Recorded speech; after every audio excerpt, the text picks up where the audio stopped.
If this episode of Supernatural didn't scare you guys or creep you out, then I have no idea what's going on because I was scared. Katie was scared. We're bringing everything supernatural to you, coming at you right now. You're tuning into the destination for TV superfan discussion, AFTERBUZZ TV. And now, let the buzz begin. Don't you cry no more. Hi, Katie. Hi. Are we still kind of like creeped out a little bit? Yeah. Oh, look at the lights. It's like a music video in here right now. I sent Katie a Snapchat last Friday of my puppy Rutherford and I riding with one of my really good friends, Mike, and his dog Buki in this 67 Camaro, jamming out to Carry On My Wayward Son because pretty cool.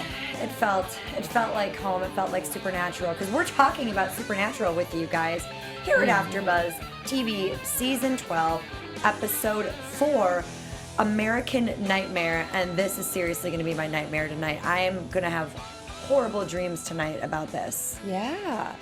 You guys, my name is Lyndsey Wegner. You can tweet me at Lyndsey Wegner. That's LYNDSEYWEGNER. And tonight I'm joined by Katie Campbell. Hi, guys. You can find me on Twitter at Katie Campbell. That's Katie with 3 E's Campbell.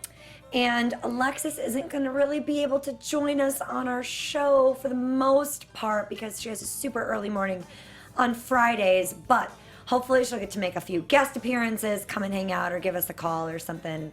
If her work schedule changes, we're stealing her back for sure. Yeah, and you guys can still tweet her and tell her what you thought about the episode because she's definitely watching. Absolutely. She misses us already. She told us we're her favorite band. We miss her. Shh. We are her favorite band.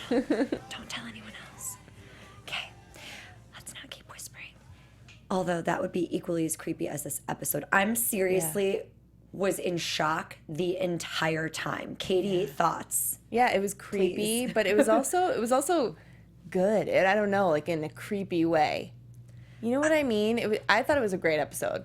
It's probably one of my favorites, as weird as that sounds. Yeah. And it was dark. It was scary. I feel like I need a shower. Yeah. I feel like I need to wash sins away your off sins. of me right now. Well, it's good that you just want to wash away the sins with a shower and not whip your back and, you know, all those extreme measures. Yeah, exactly. Let's talk about what's going on in Mason City, Iowa tonight on Supernatural. There's a girl, Olivia, and she's walking down the aisle in church, and she's got the stigmata going on where she's got the nail prints through her hands, through her feet. She's got the scourging, the whipping on her back, and then as she makes her way towards the altar, as she's speaking in some foreign language tongues, which we later find out is Aramaic, she's got the crown of thorns marks on her head, and then she just like falls into the ground. She was being crucified without actually being hung up on a cross. What a way to go. Yeah, what did you think, though, initially was happening to her? Because we kind of discussed it all. Like, is it a demon? Is it a witch? God isn't here. And as a Catholic, Jesus gave his life so that all of us may live. And he took away the sins of the world. So I'm like, this isn't God trying to show us something. Is this Lucifer defying God and trying to rile God up and get him to come back down? Yeah, but Lucifer is at the bottom of the ocean. He is, but who knows? What if he what if he somehow can send a minion? What if they're still carrying out his work? But the demons, there'd be the black smoke. I know, there would be, but there was... I didn't know what to think. I was genuinely scared. I didn't know. I saw Stigmata a long time ago with Patricia Arquette. It was really creepy. Reminds me of this. I mean, it was just scary. What did you think it was? I didn't know, but I was thinking maybe witchcraft. You thought witchcraft? I was with Dean a little bit. Okay. You know, I mean, that's what... There's no black smoke. You know, the angels are all up there. I don't know. Made sense that Dean was thinking witchcraft. Do you think that Rowena would have been a part of that then, or no? She's gone. She wants her vacation. Well, I mean, I don't know if we're ever going to hear about the Grand Coven or all the people involved in that, but guys gotta write that in. maybe they have it in the works. I hope so. Maybe season 13. So Sam and Dean, this priest claims that it's the devil's work, which we obviously know isn't true. He said they were speaking in Hebrew. They think it's Aramaic. And the words actually mean, save me, oh God. Dean ends up calling Cass, who says that heaven is still like in its lockdown or whatever, so there's no rogue angel. In fact, Cass and Crowley are hunting Lucifer together.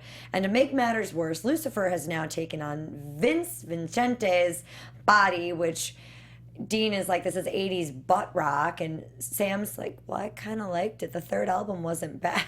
Yeah, I know. I mean, that was all really, really funny. He hearts him, and he texts Dean also texts Mary, who doesn't respond. Yeah. And he doesn't know whether he should call her mom or Mary. Really torn up about it and angry, kind of, but Feels abandoned. Yeah, abandoned again.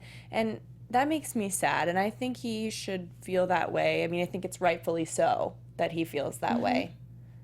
He's confused. He doesn't want her to leave, but he also thinks it's probably weird for her, so she needs to kind of work through it. And he's trying to work through it and come to terms with the fact that needs some time. I love, though, about that Crowley, and Cass are working together, an angel and a demon. And they actually really make a good team. They do, because, Cass isn't really going to let Crowley go, do anything completely horrible. And at the same time, Crowley's going to teach Cass a few things or two. So I feel like we might get another little side of Cass. Like maybe he's going to be a little bit more badass this season after hanging out with Crowley for a little bit. I wanted more of their shenanigans in this episode. That just would have made the episode. I feel like we're going to come back to that. Yeah, I think so too. But I wanted it now. I was like, oh yeah, they're working together. That's probably hilarious. I want to see what's going on. And Cass does mention that Rowena has sent Lucifer to the bottom of the ocean, so we do know it's not the devil making this work at this point. So the boys go to the morgue, and they find out that it is stigmata, and the only connection we can make is after they go to Olivia's office, which she works for Child Protective Services. They meet her. It was her, not her assistant, an employee of the company as well, Beth, who's a Wiccan and has some like candle lit or something in there. Positive vibes. Positive vibes. And Dean right away says, it's the witch. She's doing this because she wants, the cushy office job. Yeah. Now, because you were already on the witch theme, did you think that... I wasn't suspect of her, though, but I still felt like, well, what could this be besides witchy things? But I wasn't suspect of Beth in particular. Okay. Well, we do find out that, the grocery store clerk also gets killed, and the only connection they can make from this is the Petersons, who... Olivia was their social worker, and then the grocery guy delivered to this house. They don't have electricity. They live in the country. They're growing their food. They have a farm, animals, a buggy, as Dean calls it, which he jokes around and asks how fast it can go. But even though, there were no electricity, no car, they're living on a farm, they're growing their own food, but they have this kid drive groceries over still, things that they can't grow. But if you are true to that, aren't you supposed to only eat and maybe, drink milk from cows on your property? I don't know. I'm pretty sure. I mean, I know that there are actually Amish people in one of the towns in Wisconsin that I'm close to, and they have the horse-drawn carriage. I used to go there. And no electricity. I used to go there when I was a kid, and I used to go get the toys that they'd make in the shop. It was so fun up in New York. I guess it depends on how serious they are about it, because I know some of them, for their farms, they do allow electricity for the barn, to keep the barn warm for the animals and stuff like that. So I think I don't know exactly. I'm not quite sure. But they also find out that Magda, their daughter, had gotten sick with pneumonia, and the mother had said that it was God's will, and she ended up dying from pneumonia. So the boys want to investigate. They want to go further and deeper into this. When they showed up in sweaters, what I loved about this episode is that they were 3 different. Number one, Yes. They started out as priests. Number 2, they're agents again. And then number 3, they're Child Protective Services in sweaters. I love that. And different names for each of them. De Niro, and then I can't remember the other 2 later on. Penn and De Niro were the Penn and De Niro. fathers. And then later on it was, I can't remember the agents' names. I can't remember the agents' names, but the one in the house. Gosh, it's gonna drive me nuts. If you guys remember who those guys were, what their names were when they got to the Petersons' house, it's gonna drive me nuts. So if anyone remembers that, let me know. So they do get to the house. Sam's asking Dean about why he's upset about Mary, and Sam says maybe she just wanted to kind of go off on her own and she needed some time alone. She's gonna come back better. I love that he's so understanding. And Dean just doesn't want to believe that. He's like, he wants to be angry. Yeah, he needs to work through it. He's got to work through it on his own too. What if she doesn't? Oh, Dean's worried, what if Mary doesn't come back? I think that's the thing that he's really, really worried about is what if she leaves and then they don't know what happens to her. Say she disappears forever. They don't really, I think he's more worried about the consequences. No one remembers right now. Okay. Maybe that alone time, working your stuff out alone is better and come back together. And come back stronger. Yeah. I mean, the boys have done it multiple times and do come back better. Their relationship's better. They're more into the hunt. They're more focused. Sometimes you need that time. I agree with that. We do see a motorcyclist who sees Sam and Dean's car, takes a look at the license plate, and then keeps going while they are at the Petersons' house in the middle of nowhere. And they're talking to Abraham, who's the father, and he was a computer programmer at one time, and he asks only 5 years ago. Only 5 years ago. And then he quit his job, and they're trying to fix their carriage, the wagon. What to call it? I'm sorry. So Dean is helping Dad and Elijah with the buggy, and he feels kind of like he's connecting with them, and Son's helping the father do this. Meanwhile, Sam is inside talking to the mother, who admits that this picture, it wasn't what it seemed to be. The father worked 80 hours a week and drank when he wasn't working. There was a lot of substance abuse going on. But she was popping pills. The first alarm was that she called them they. They weren't happy. She just looked a little insane when she was talking about all of this. This is where, in my opinion, we took it to a whole level. I mean, if the stigmata didn't start us out dark, this took us to an even darker place where she's talking about how horrible they were and how she started popping pills after she got in an accident, and it just kept going and the pain got worse. So then she turned to God, and her kids were ungrateful, but they were really great at texting and all this stuff. So now they live a life that's about God. They're being homeschooled and all of that. Yeah. And God told her to live a life of simplicity. And the pain will go away. And that God has a plan for all of us. And Sam is getting more and more agitated as she's talking, and all of a sudden he just goes off on her and says that God didn't kill Magda, that she did. As Dean and Abraham and Elijah walk in, and they are... Dean's face? Yeah, he was... You made it earlier. What's going on? Okay, might have been a little much, Sam. Yeah. Reel it back in. Slow it down, buddy. He was having a nice conversation outside. He did. It was all Dad. peaches and roses outside. Yeah, he's coming to understand that they just wanted a more simple life. It's too complicated out in the technology world. People are either, just, what do you say? He's like stuffing their faces, or they're sitting or shopping. And then if they're not doing that, they're just sitting in front of computer screens, which is so true. It is. When he was saying all those things, I'm like, yeah, what is that about? But think about if the roles were reversed and Sam was outside with Dad and Elijah and Dean was inside with the mom. I think Dean would have popped her. Yeah. I think Dean would have killed her instantly. It was good that they were with their respective people, because Sam was at least could remain slightly more calm than I think Dean would have taken it the other way. Because Dean, the next thing we see Dean talking about is the fact that he's going to go kill Beth. Yeah.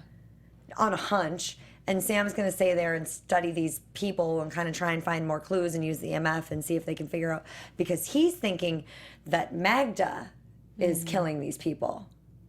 Yeah, I felt like it wasn't that easy, but I didn't think she was going to be alive down there in the basement. I didn't think she was going to be alive. So the next thing we see is that, this great camera angle, and it shoots underneath the door and goes down into the basement, and we see a girl laying there with like her back just whipped and ripped, torn apart. Oh, I just got the chills because she was singing. I got the joy down in my heart. Guarantee it's like a church. It's a church hymn that her mom was trying to probably get her to sing to try and get the devil out of her. Yeah. But once again, as if Supernatural didn't turn the dark factor up and then turn it up again, they literally just completely did it right there when we see her alive in the basement with these whip marks, which I'm assuming are from the mother. Right. Which little do we find that no, the mother dare lay a hand on her. She's making Meg to do it herself. Yeah. Do you think the mom really stopped taking all those pills she said she was taking? I do believe she did. Okay. I do believe she did, but I believe that she's completely psychotic. Yeah. Because she has to still have pain then. She did, and she said she did. She said, I do still have pain, but it's manageable, or I pray. Weird. It was scary. Yeah. So when the boy was looking through the window as the mom was she praying at all? She was kind of she was just reading the words that later on we heard Olivia say, we heard the grocery store clerk Ricky say the same things that she was saying. Meanwhile, as she's doing this, she said that Magda has let the devil out, and that the devil is doing work through her, and that she's killed these people. Right. And when the boy was looking through the window, did you think, oh, this is the first time he's seeing it, or did you think he knew? At first, I thought that the dad and Elijah knew nothing about it. Mm-hmm. They thought that their sister really died, and the mother had covered it up really, really well. As soon as I saw that he saw them, I figured, no, everybody knows. He knows it's been going on, and this is just, them. He's worried about it because now they have 2 new social services people coming. So it's starting to be a little bit fishy. Maybe now we're going to question things. Right. So we do see Magda continuing to whip herself. Sam is scoping out the barn, the farm, and he overhears Abraham telling Elijah telling Abraham that Mom is doing, no, other way around. Abraham says to Elijah, Mom is doing God's work. Yeah, well, Elijah said that to Abraham. Abraham said it to Elijah after Elijah explained what was going on. Abraham's the dad. Mm-hmm. Oh, okay. He was explaining it to Elijah, saying they'd come for Mom if they knew, and she's our cross to bear, meaning Magda. They have to take care of it. I think about this. You can't play God. So the mom is kind of trying to play God and punish the girl. So then I don't think she's living by this life that she wants to live by. But I don't think she thinks she's punishing her. I think she thinks that she's beating the devil out of her. But she's punishing her. She cannot be God herself. In her warped mind, she believes she's helping her by getting her to pray and by torturing herself, because perhaps then the devil will leave. It's the same thing as, have you read A Child Called It? No. It's a story about, I believe it's David Pelzer, I'm not sure. It's a story about abuse that this little boy endures for years under his mother's hand, where his dad watches and eventually leaves. But the mother forces him to sit in scalding hot water and eat dog food and eat his own vomit. And she believes she's teaching him to be better and to not be a bad boy. No, you're punishing somebody. You're punishing someone, and in this case, this woman's playing God, like you said. Right, and the dad's allowing that to happen, so then he's got a warped mind too. But he thinks that it's, once again, Mom's doing God's work. This is what God would do. God would try to get the devil out of her. So he's twisted and thinking this whole thing. But the mother is obviously the dictator behind all of it, because she's the one who made this decision. Because we find out... let's get to that. First off, we get creepy Dean at Beth's office. Hiding behind the door. And like the light, it's super dark and he's super creepy there. I know. And she mentions that she hates her new job. She hates that it involves more work, even though she's getting more money. She doesn't enjoy it, and so Dean feels like, oh, well, I just made a mistake. I wonder what he said to her, though. We never got that answer. She's like, what are you doing here, agent? And he looked like, I really don't know how to answer this question right now. He's trying to come up with something. Something flirty, which is hence why she gave her phone number. I guess so. For sure. I would give him my phone number, too. Gets a lot of numbers. He does get a lot of numbers. But I do have to admit that I mentioned to Katie while we were watching, Sam, I don't know if you guys have noticed this. I saw somebody like recently on Instagram. It like showed up in my like things that pictures you should see or whatever. Somebody, a bunch of the Supernatural fans had posted this picture of Jared Padalecki like from the side, so you can like see his like abs and how fit he is. He looks really super fit right now. Yeah. He looks thinner. He looks a little bit more chiseled. He like looks fantastic in his suits. He doesn't look as, and he never ever looks heavy or out of shape or anything like that. But he looks like he's toned down to more of a basketball player build than I would like say like a nice like buff like football player build. Yeah. He looks really good right now. And normally I'm all about the Dean man, but They both look good? They both, all the time. I mean, they just never turn it off. Yeah. So, Magda, okay, we've got the mom reading to Magda. She's still whipping herself. Sam is seen by Abraham, and Elijah's pulled a gun on him. Abraham knocks him out. He's now locked into the basement with Magda, who calls herself the devil and says that he's inside of her and he lets her do things and she hears things. And Sam asks her what she can do and she moves this cross off the table and he says, you're not the devil, you're just psychic. And he admits he was able to do that, to try and connect with her and let her know, you're not evil. You do have this power, but you can control it. Don't let it control you. I felt bad for her. I felt bad for her too because she's been so brainwashed by her mother to think she's some horrible person when she's not. But she calls even being a psychic evil. Yeah. So she's not even heard willing. a lot of stuff from her mom. And she admits that she could read Olivia's thoughts. And she just was smiley and happy, so she thought that Olivia would be able to help her. So she tried to reach them and speak to them, and instead ended up killing her and Ricky. End up doing that? It's all out of control. I think by repeating the words that their mother was telling her, she couldn't control. Because usually she's hitting herself as she's repeating those words, so she's hitting them on accident. Didn't even know she was doing it. Or maybe she's hitting herself, but by the words and by processing it, focusing on Olivia and Ricky, the pain and the actual physicality of it are going to them. That's what I'm okay. As guessing. opposed to like, hey, help me, I'm in the basement. Save me, which she was saying.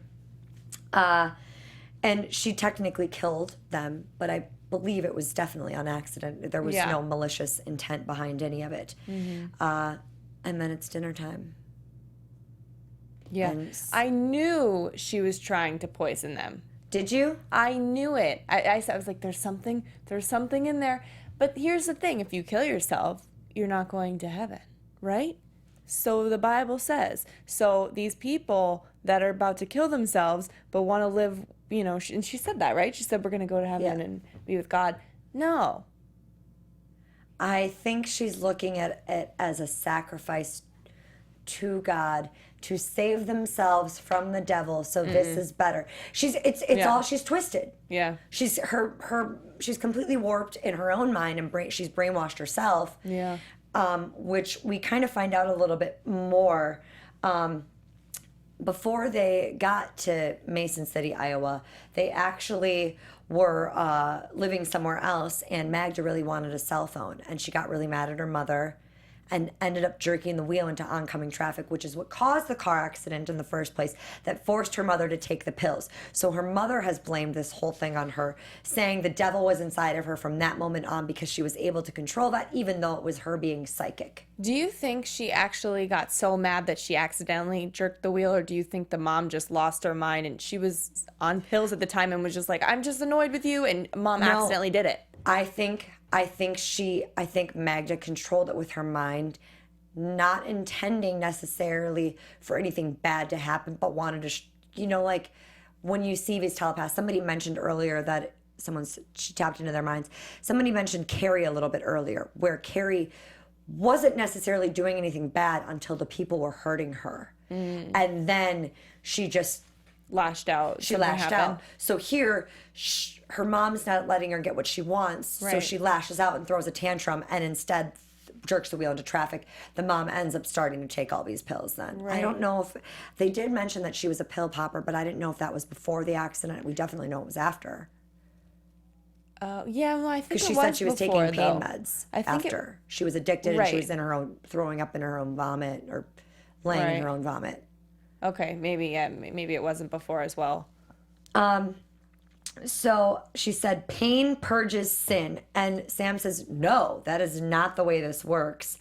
And she tells everyone to eat, and we see Abraham start to choke and the white stuff come out of his mouth. Come back to a nice little shot of rat poison, and we clearly know mom has poisoned them. She says, we're all going to die together. We're all going to go to, she say something about the heaven. They will enter heaven together. And Sam's telling them, no, don't eat it, Elijah. But she's forcing Elijah to eat it. And just as Elijah's about to eat it, Magda throws a spoon. She throws all the dishes out of the way so they can't eat. At this point, the mom has now stabbed Elijah. She's killed her own son. That is definitely not going to get you in heaven. Stabbing your own child, because he didn't do anything wrong. I can't believe how brainwashed he was, too. Still trying to eat trying to, follow mom's orders. And Magda then, because the mom has pointed the knife at Magda's able to control her enough to turn the knife onto herself.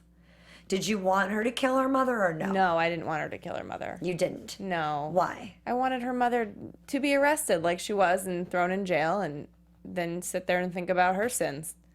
Oh, she's going to be messed up in jail repeating all these words. Entire scene was so intense. It was so hard to take notes while we were watching because it was just, oh my God, what are they going to do? What's happening now? You didn't want to miss anything, so we would have to pause to write notes and then watch it because otherwise you'd miss something happening that they weren't saying out loud.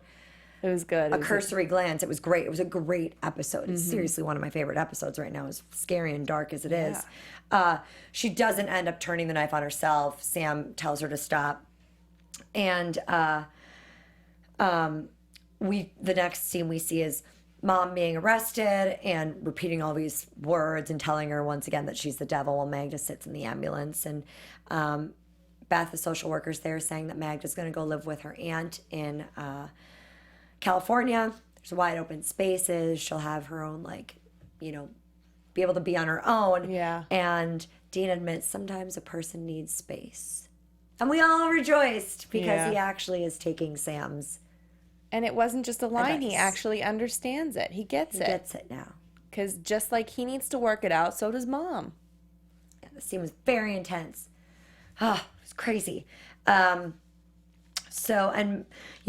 Magda talks to Sam, and once again, he tells her that the power, don't let the power control you. You control it. It was so sweet to see him console her. So exactly. Well. And feel like he handled the situation correctly. And we do know that Beth gave Dean her personal cell phone, and he thought it was kind of hot. Mm-hmm. And Sam was right about mom taking space and time. Dean admits it. And I knew this was going to happen. He got the text. She said that her phone had died and she couldn't get a charger. She's good, and that she'll always be mom. That was really cute. Made my heart flutter for them. Because, she is. You got chills. I know. She'll always be mom. She'll always be mama. And I thought that the whole thing was over at this point because we usually end on, the boys driving off and baby. No, I wasn't prepared for that to be the end.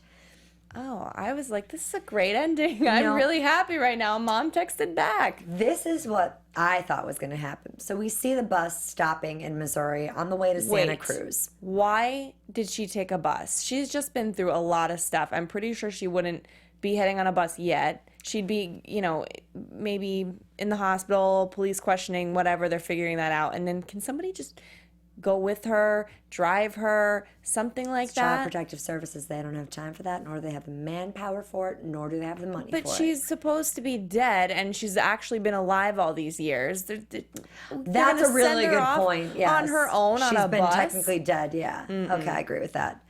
Well, apparently she takes this bus to Santa Cruz, in which this was what I thought was going to happen. I thought that she was going to go off on her own and like kill somebody at the bus stop and not get on the bus to go back to Santa Cruz, but she was going to stop, and it was going to kind of be like a Kate situation where she kind of disappears, and we're going to come back to her, circle back later on. Or like she just didn't, get back on. She maybe didn't hurt anybody, but just decided to stay. I don't know, but I was believing something was going to happen. Definitely didn't believe we'd see this motorcycle show up. Certainly didn't think that we were going to see him put a silencer on a gun and go and shoot her. Mr. Catch. Mr. Catch he's cleaned up after the Winchester's mess because they couldn't finish the job. This is blowing my mind because this is exactly what they said that, the American hunters are doing, the boys have been doing, is just they let monsters go if they don't feel like they're complete monsters. Like they just, they think the scale's not black and white when the British men of letters think it's black and white. But the boys see it somewhere in the middle, and they have friends that have been monsters, We've had, what's his name, Benny. And they befriend them. They see a different side of them. Some of them are good. Some of them can be good. But these British men of letters are like, no, they're all bad. They need to be stopped. Some people are, I read a really great quote the other day. I pinned it to my Pinterest, where it said, like, there are good people in the world. There are bad people in the world. There are some people that don't understand what they're doing is bad, but evil. Evil is completely different because evil is evil to the core. This girl is not evil. Yeah. She's troubled. She was a teenager that was, whatever. She's not evil to the core. I don't think Benny was evil to the core. No. He did do good. He did help at times. Yeah. And I feel like Magda could have controlled her mind now that she knows.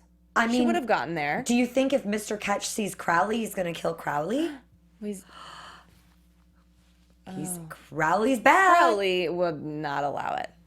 How? Are you scared of Mr. Ketch that much? I'm not scared of Mr. Ketch, but I have a feeling that their agenda is, well, we know their agenda is certainly not in line with Sam and Dean's, and I think this is going to prove bad news for them. And I hope that Sam and Dean find out that Magda never made it. I hope they find that out and find out that she was killed, and not that they're going to, I don't think they're going to try and solve this mystery. I think it'll come out later on when Mr. Ketch does end up catching up with them. So is Mr. Ketch out to kill the boys, or is he just following them and seeing what they're doing for now and then possibly eliminate them? I think this is all research. Okay. Let's talk about some predictions. All right. Because we've got next week coming up with a cursed watch killing people, leaving people in ashen bones. And now, your AFTERBUZZ TV predictions. You get the feeling Mr. Ketch will catch up with Cass and Crowley and try to kill them. Robina, you know what I'm thinking. I know, right? I'm worried that Mr. Ketch right now is tailing the boys to see how they're leaving situations. If they are leaving a mess, aka Magda, in the situation, he's going to kill them. And take notes of this. So halfway through the season, when they meet up finally, he's going to say, you left this person, this person, this person, and look what they did. And now... And I killed them all, is what he's going to say. Yep. And so they're going to know then that when they hear that Magda never made it, this was the guy that did it. So then they're going to be seeking vengeance against him. That's good. I agree with you on that. So let me ask you this then. I think maybe next week is another one of those Monster of the Week episodes. Do you think that it's going to be a Magda situation, or do you think the boys are going to have to eliminate whatever's going on? I feel like we may hear something very like a cursory type thing where they mention that trying to find out about Magda and Magda didn't make it and they're confused, and then they come back to it later, or maybe they do that in the next episode. I definitely think it's going to be like a typical, like this episode this week that didn't Yeah, but do you think he's going to end up killing whatever is attacking, next week? Whatever the bad guy is next week, do you think they're going to end up killing him? Or do you think it's going to be, oh, we see a nice side of you, or you had it all wrong in your head, here's how to live, and then let them on their way, and then Mr. Ketch has to go clean up again? I think it's going to be a ghost next week, so it's going to be easy to kill. So I think they'll kill it like they did 2 weeks ago with the dolls. Right. Okay. And because Mr. Ketch didn't have to come and clean up that mess because they killed the spirit that was haunting all those kids. And he was still, I think he was still tailing them then, because he showed up 3 weeks ago when we had Ruth and Catherine in here. Yeah. That was the episode that he showed up in. We saw him putting on his gloves, and then we saw the tattoo again today. So I think this next week, they're going to clean everything up, and then the following week, it's going to be the same thing. I don't even think we're going to see Crowley and Cass this next episode. I think we're going to wait another week to see them. When are we going to see his face, Mr. Ketch? Not for a long time. I would say not even till mid-season. I want to know what he looks like. I'm sure we can probably IMDb it. Oh, yeah. I don't want to know. No, yeah. I don't want to know. I don't want to see what he looks like. I don't want to know who he is. He could be a famous actor, and it wouldn't matter. Like, I want to be surprised when I see him. I'm not gonna I don't want it to be a spoiler for me. Yeah, but I want to see if he's got crazy eyes. Well, you should look. I might look it up. Do you have any other predictions? No, I think I'm excited about this season with the British Men of Letters. I love it. Me too. I really loved this episode, as scary and creepy as it was. It was good. It was really a nightmare. It was. I feel like it's 11:55, 11:56 right now, and I feel like invigorated because this episode was just so wild. They showed a little bit of his face in the dark, but we couldn't really see it. But you could. Yeah. I can't tell you what color his eyes are. Yeah, I want to see his eyes. Brad Pitt is Ketch. That's hilarious. Yes. His hands are way too tan to be Brad Pitt, right? Plot twist. Throw that in there. All right, Katie, where can everyone find you to chat with you this week about Supernatural and all fun things? Yeah, you guys can find me on Twitter at Katie E. Campbell. That's Katie with 3 E's Campbell. Instagram at Katie Campbell 13 and YouTube.com/Katie Campbell online. And this is Lyndsey here. You guys can find me on Facebook, Instagram, and Twitter at Lyndsey Wegner. That's LYNDSEYWEGNER. Or my blog, lyndseywegner.blogspot.com. Thank you so much for watching and joining us in the chat. And we'll see you guys next week. Sleep tight. Bye. From executive producers Maria Menounos, Kevin Undergaro, Phil Svitek, and the entire AfterBuzz TV staff, we would like to thank you for listening to the AfterBuzz TV network. To watch or listen to other after shows and post comments or questions, be sure to visit AfterBuzzTV.com. I'm Sir Richard Wentworth, and this has been a presentation of AfterBuzz TV. Buzz you later. The views expressed herein are those of the hosts only and do not necessarily reflect the views of AfterBuzz TV or its owners or principals.